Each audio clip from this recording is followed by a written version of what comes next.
Hello students, welcome back to प्रेपॉन।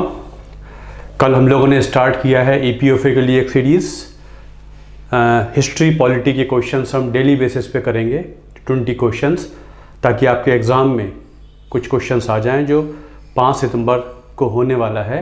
A very very important exam, और जितने लोग UPSC दे रहे हैं वो इसमें भी बैठते हैं तो अच्छे क्वेश्चंस आते हैं। कल मैंने कुछ क्वेश्चंस कराए थे, hope you enjoyed those questions. चलिए आज सेकंड सेशन करते हैं ईपीएफओ के लिए, certain questions from modern Indian history and Indian polity. First question, मेरे सारे क्वेश्चंस उन बुक्स से बने हुए हैं जिनसे क्वेश्चंस यूजुअली आते रहे हैं। मैंने आपको बताया थीम एनसीईआरटी जो क्लास 12th की हैं, शेखर बंदोपाध्याय की प्लासी टू पार्टीशन, बिपिन चंद्रा की NCERT and this Penguin publication वाली बुक्स, यूजुअली उनसे क्वेश्चंस आते हैं। मैंने वहाँ से क्वेश्चंस फ्रेम किए हैं। First question, the first major public appearance of Gandhi ji in India. Gandhi ji Bharat आ गए थे 1915 जनवरी 9 को। उनकी पहली major public appearance was on the occasion of inauguration of Banaras Hindu university 1916। पहला स्टेटमेंट, गांधी जी की जो पहली अपीयरेंस थी पब्लिक अपीयरेंस, वो 1916 में बीएचयू के उद्घाटन के समय हुई थी। दूसरा, जब वो संबोधन करते हैं, लोग वहाँ जो लोग उपस्थित हैं, on his address on this occasion Gandhi ji was critical of the absence of real masses in the national movement।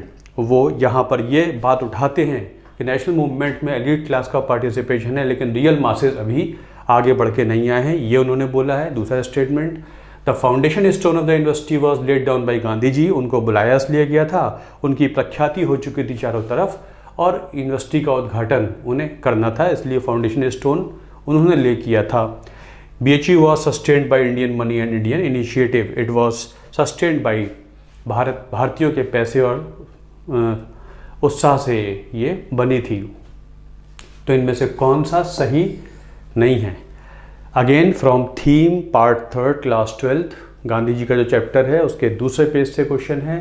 Yes, it was the first major appearance of Gandhi ji on the occasion of BHU's inauguration. और उन्होंने इस बात को उठाया है कि national movement जो भारत में चल रहा है इसमें रियल मासेस का योगदान अभी बढ़ चढ़ के नहीं है, उन्होंने इस बात को उठाया है। ये बिल्कुल सही है। Foundation stone was not laid down by him, it was laid by the governor general viceroy Hardinge.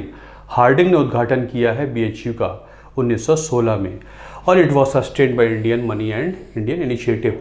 So C is wrong, बाकी भारतीयों का सहयोग है पूरा, और सी रॉन्ग है। Hardinge was in support, so Hardinge was called to inaugurate the BHU in 1916। It was founded by Madan Mohan Malviya. इससे पहले एनी बेसेंट यहाँ पर सेंट्रल हिंदू स्कूल या सेंट्रल हिंदू कॉलेज 1898 में बना चुकी हैं, जो कि पहला कॉलेज बनेगा जो BHU से एफिलिएट होगा, ये मैं आपको बता चुका हूँ। तो ये सी इज द आंसर। अभी अभी आसाम मिजोरम प्रॉब्लम चल रही है, उसके संदर्भ में मैंने एक क्वेश्चन बनाया है, उससे रिलेटेड क्वेश्चन बनाया है। सीधे सीधे नहीं आएगा, घुमा के भी आ जाता है। By treaty of Yandabo 1826 Assam became part of British India. पहला statement, Bengal eastern frontier regulation 1873 differentiated Assam's Barak valley with Lushai Hills.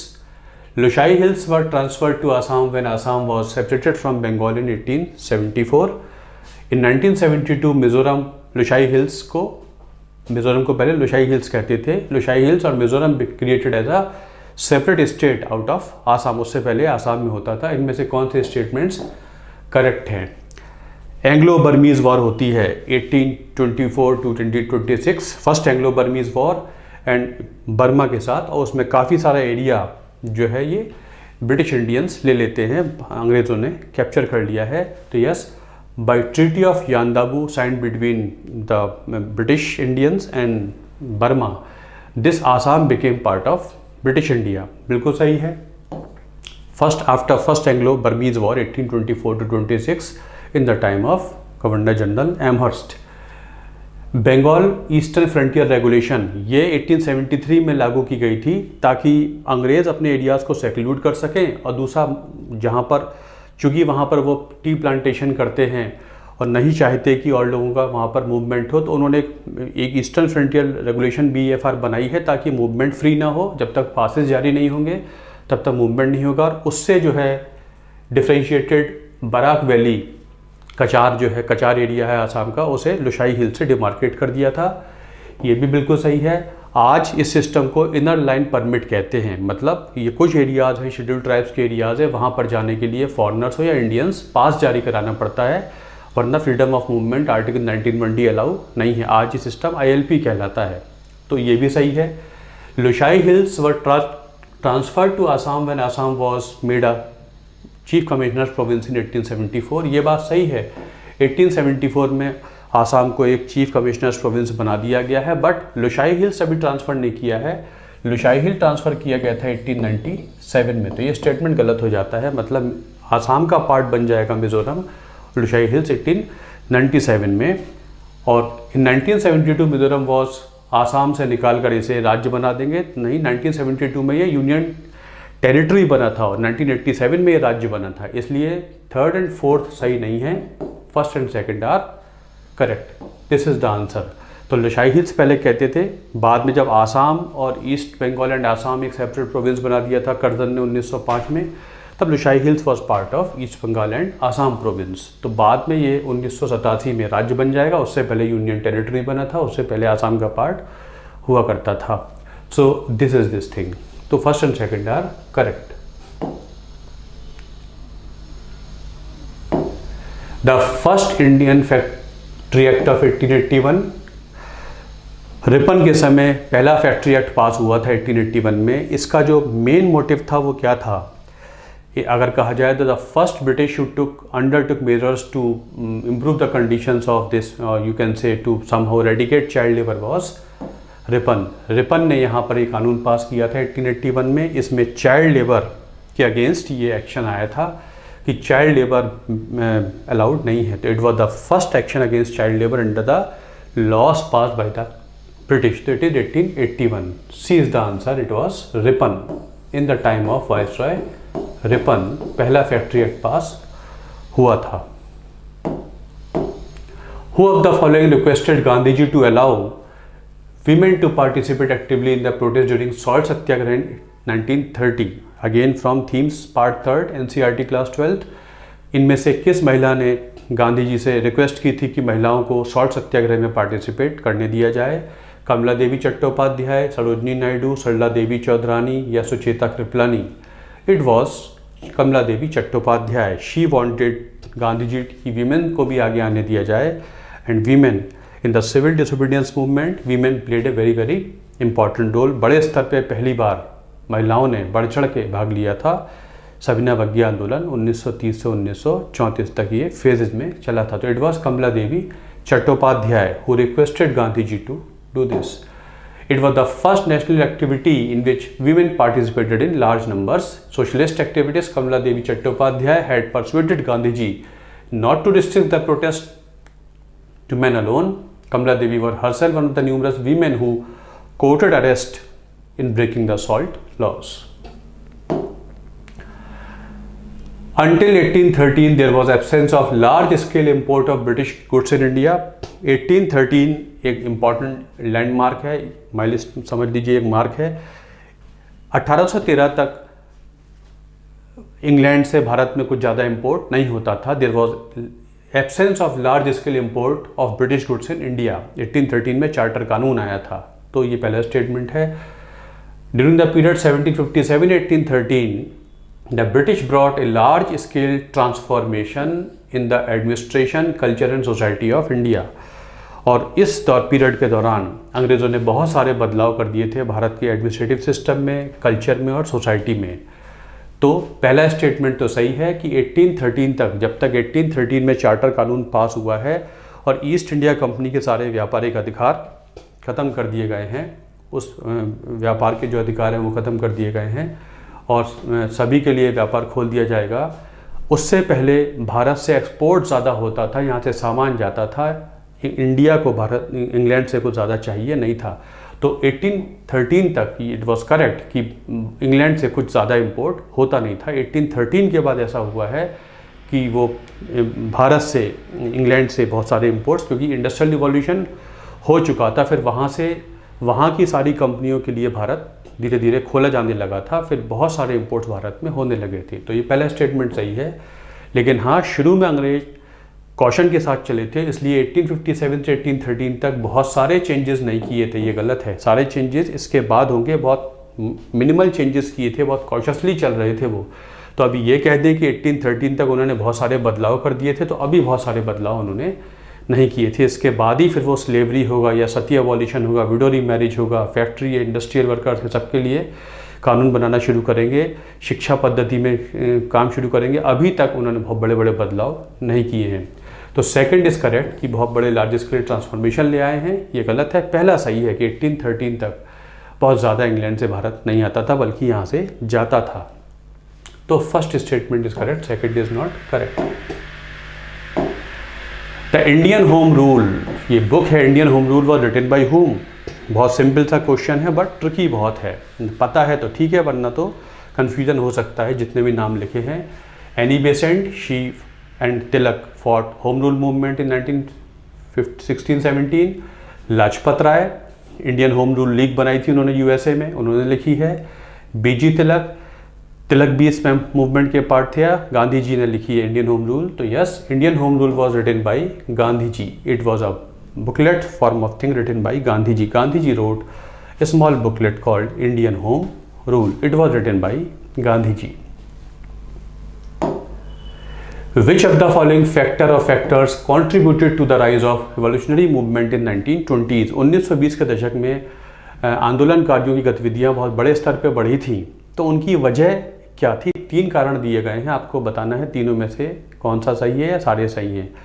Which of the following factors contributed to the rise of revolutionaries in 1920s? Non cooperation movement के समय, उसके बाद rise of communist movement in India, पहला कारण। Rise of working class movements, दूसरा कारण।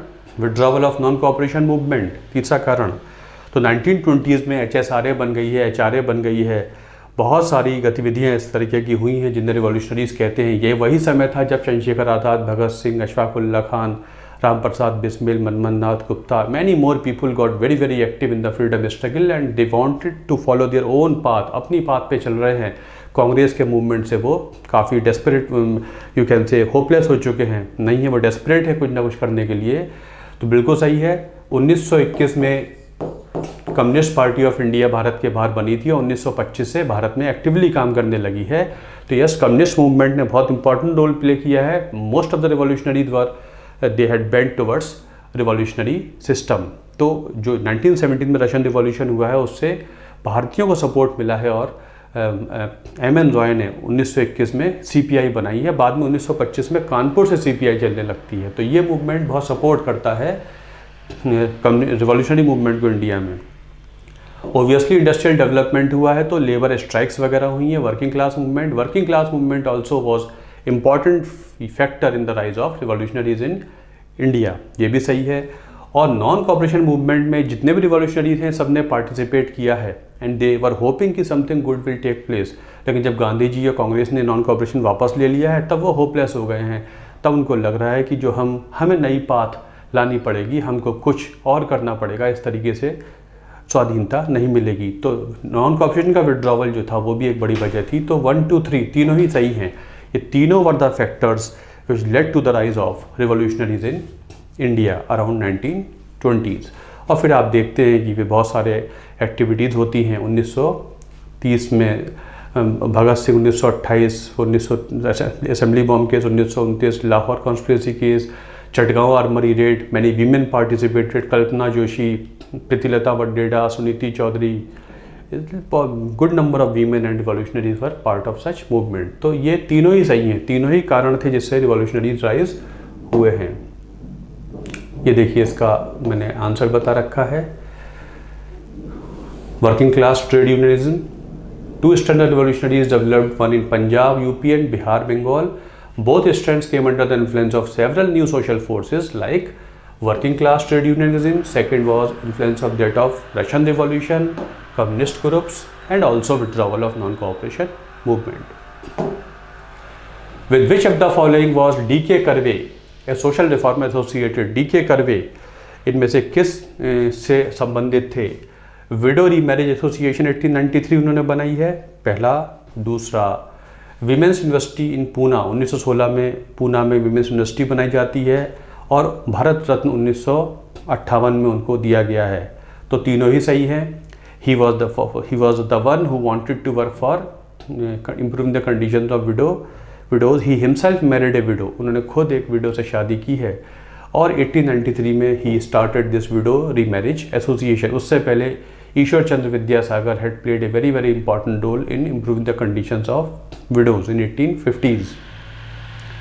1856 में window remarriage act pass हुआ था, वो ईश्वर चंद्र विद्यासागर की वजह से था। आगे चलकर he also played a very very important role.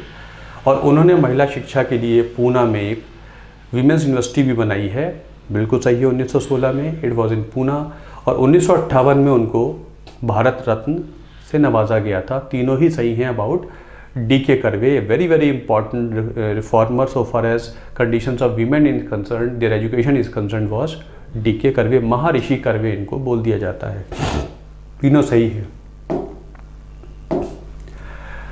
Another question, महिला रिफॉर्मर्स से क्वेश्चंस आपके एग्जाम में ज़्यादा आते हैं। Sarla Devi Chaudhrani founded Bharat Stri Mahamandal at Allahabad in 1910। Sarla Ghoshal इनका नाम था। She became Sarla Devi Chaudhrani after her marriage. इन्होंने इलाहाबाद में भारत स्त्री महामंडल शुरू किया है 1910 में। पहला statement, Margaret Cousins an Irish woman who came to India, she was instrumental in organising all India women's conference in Poona in 1926। So both are correct from Shekhar Bandopadhyay. Sarla Devi Chaudhurani was related to the family of Rabindranath Tagore, उस family से हुआ करती थी। तो yes, she started this Bharat Stri Mahamandal which was the first organisation for women in India. ये महिलाओं के लिए पहली संस्था थी भारत में। It was the first organisation for women in India, it was the first one, Sarla Devi Chaudhurani. Second, Margaret Cousins an Irish lady, she worked in India and she held this all India women's conference Poona में उन्होंने करवाई है। तो दोनों ही सही हैं, both are correct, both played a very very important role. Sarla Devi Chaudhurani, Tarabai Shinde और एनी बेसेंट, सरोजिनी नायडू, ये बहुत इंपॉर्टेंट रोल प्ले करती हैं महिलाओं के कंडीशंस इंप्रूव करने के लिए। तो दोनों ही सही हैं। इन 1917 मार्गरेट कजिन्स को founded women's Indian association with Annie Besant. 1917 में एनी बेसेंट के साथ उन्होंने वीमेंस इंडियन एसोसिएशन भी बनाई है। And she edit women's Indian association journal स्त्री धर्म। याद रखिएगा, ये क्वेश्चंस आ जाते हैं। Margaret cousins was the editor of this journal स्त्री धर्म which was brought by women's Indian association. ये पत्रिका निकालते थे, उसकी एडिटर भी थी। In 27 she co-founded All India Women's Conference, serving as president until 1936. Which of the following statements about Indigo Revolt 1859-60 not correct? इनमें से कौन सा करेक्ट नहीं है? इंडिगो रिवोल्ट, नील की जो क्रांति हुई थी 1959-60 में। The peasants went to the court against the British planters for claiming their rights. अंग्रेज़ ज़बरदस्ती किसानों से नील की खेती करवाते हैं, उनको फोर्स करते हैं, एक्सप्लॉइट करते हैं, भले ही नील की खेती से कोई फ़ायदा ना हो। नील का वो एक्सपोर्ट करते हैं इंग्लैंड की टेक्सटाइल इंडस्ट्री के लिए, जहां भारत का नील कपड़े रंगने के काम आता है। तो जब ज़्यादा होने लगा था तो वो कोर्ट चले गए हैं अंग्रेज़ प्लांटर्स के खिलाफ। पहला statement, the cause of indigo peasants also receive support from Indian press. Indian press ने काफ़ी सपोर्ट किया है नील के किसानों की प्रॉब्लम्स को।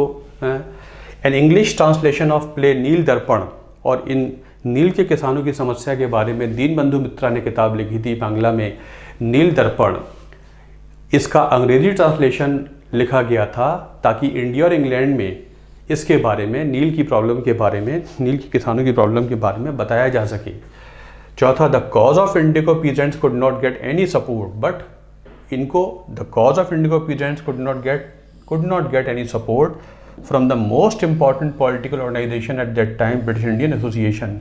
1851 में बनी थी एक ब्रिटिश इंडियन एसोसिएशन। वो काफ़ी इंपॉर्टेंट पॉलिटिकल संस्था उस समय हुआ करती थी, लेकिन उनसे इनको कोई योगदान नहीं मिल पाया है।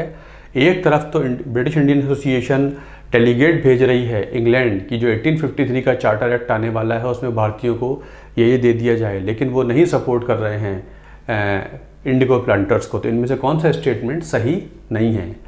तो स्टेटमेंट नंबर डी सही नहीं है। ये कोर्ट गए थे, वो पीसफुल मीन्स से इसको सेटल करना चाहते थे, ये भी सही है। बंगाल रेंट एक्ट 1859 में उनके अधिकार होते हैं, उनको डिफेंड करने के लिए वो कोर्ट गए हैं, बिल्कुल सही है। लीगल मीन्स के जरिए काम करना चाहते हैं।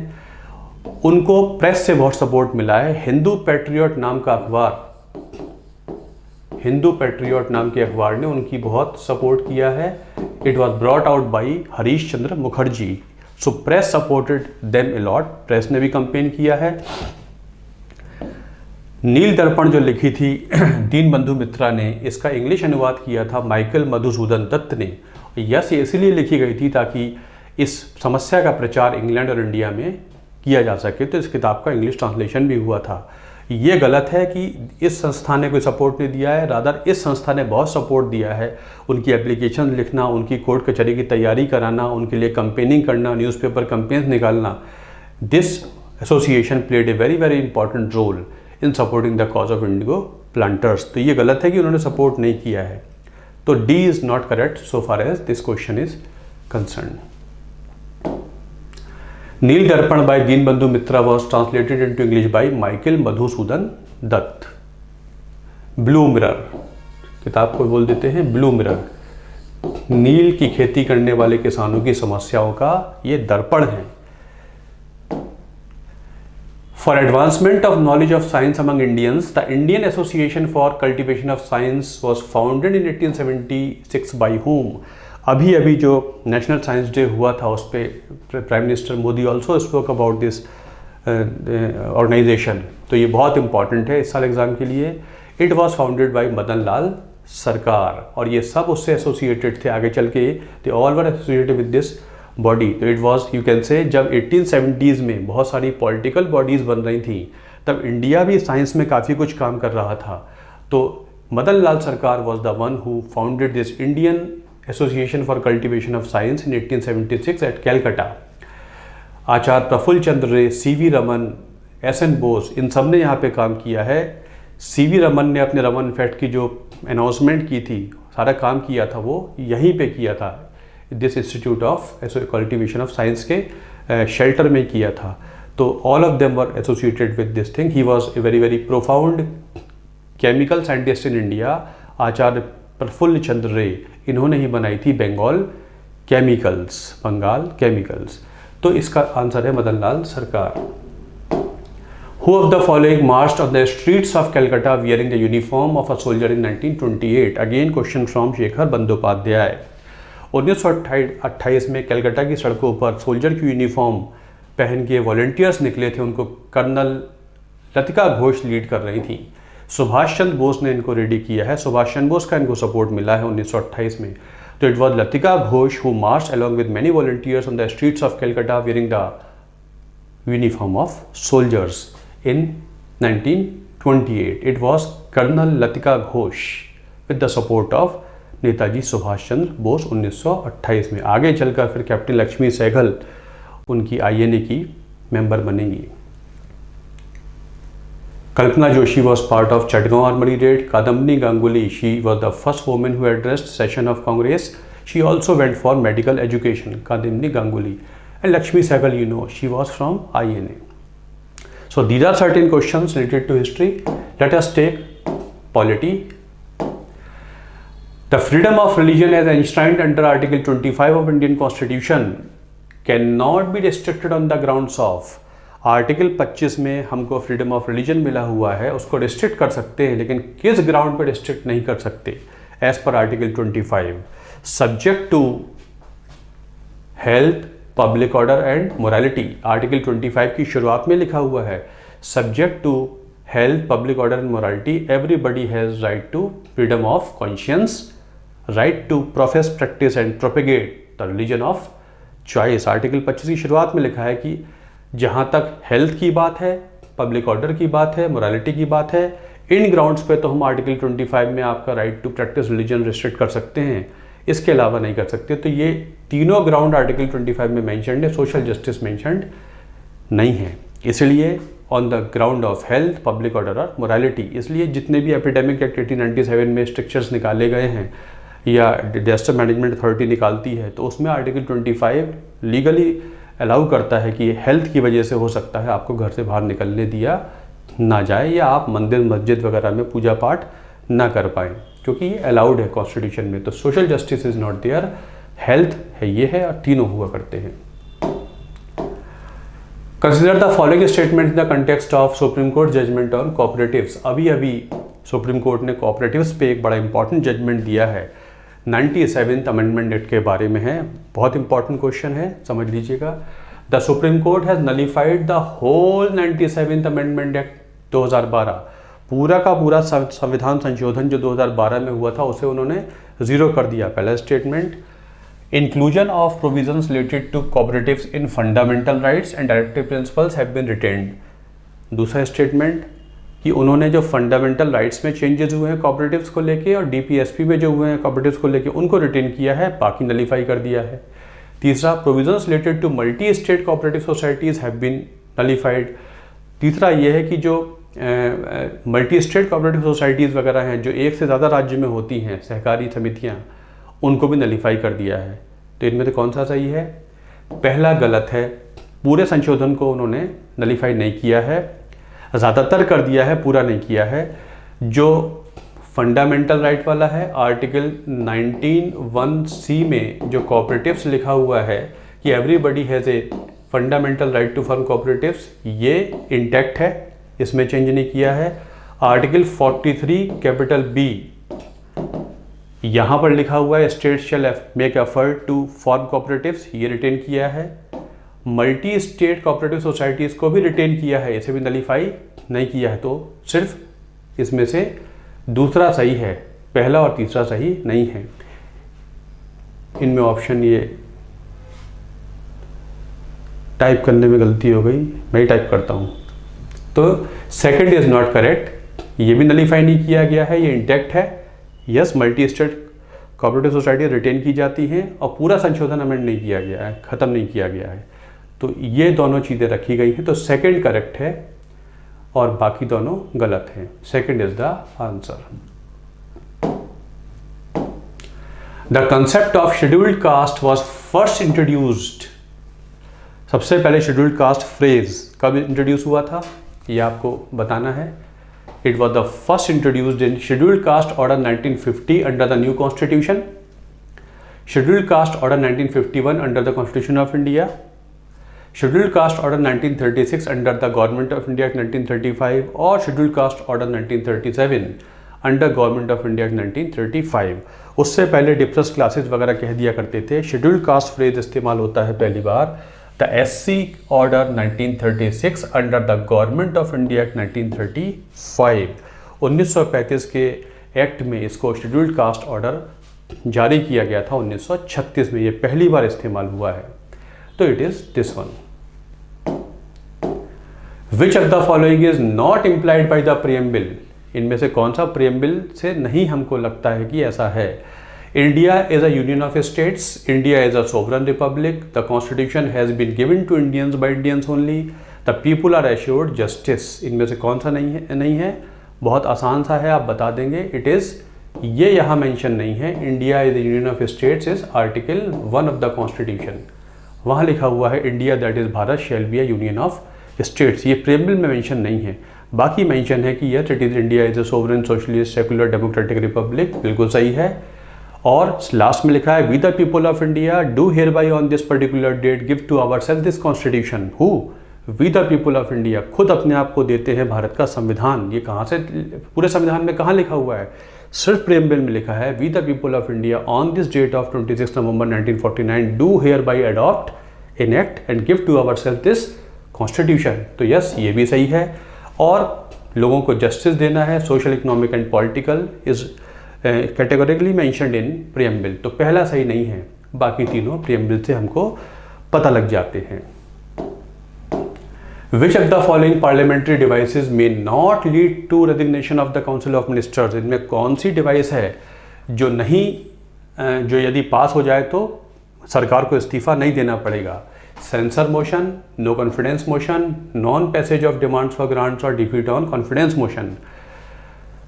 No confidence motion brought against the government by who, by opposition. अगर सरकार बहुमत में नहीं है तो अपोजिशन ला सकता है नो कॉन्फिडेंस मोशन, ला सकता है, बिल्कुल सही है। अगर ये पास हो गया सरकार के खिलाफ, सरकार को इस्तीफा देना पड़ जाएगा। या सरकार बजट ना पास करा पाए, जो डिमांड्स होती हैं, जब डिमांड्स पास हो जाती हैं तो ग्रांट बन जाती हैं, इसका मतलब है पार्लियामेंट ने सरकार को पैसा दे दिया, आप CFI से निकाल लीजिए।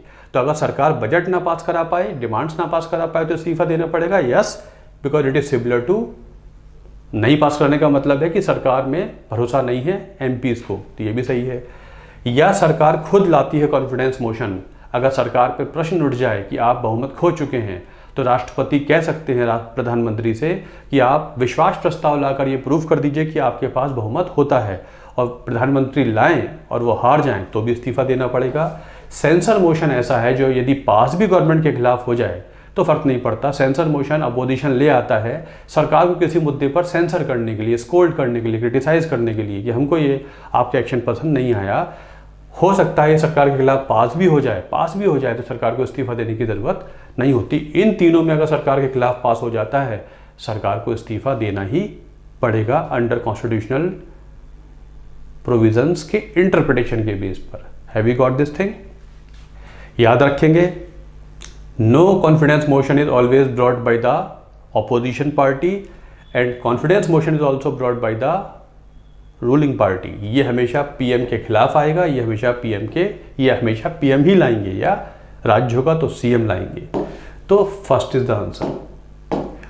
After elections to the Lok Sabha का चुनाव हो जाता है, प्रोटेम स्पीकर इज, अब प्रोटेम स्पीकर बनते हैं तो ये कैसे बनते हैं? लोकसभा का चुनाव हो गया, सारे MPs आ गए दिल्ली कि अब हम नई पार्लियामेंट बनाने जा रहे हैं, लोकसभा बनाने जा रहे हैं।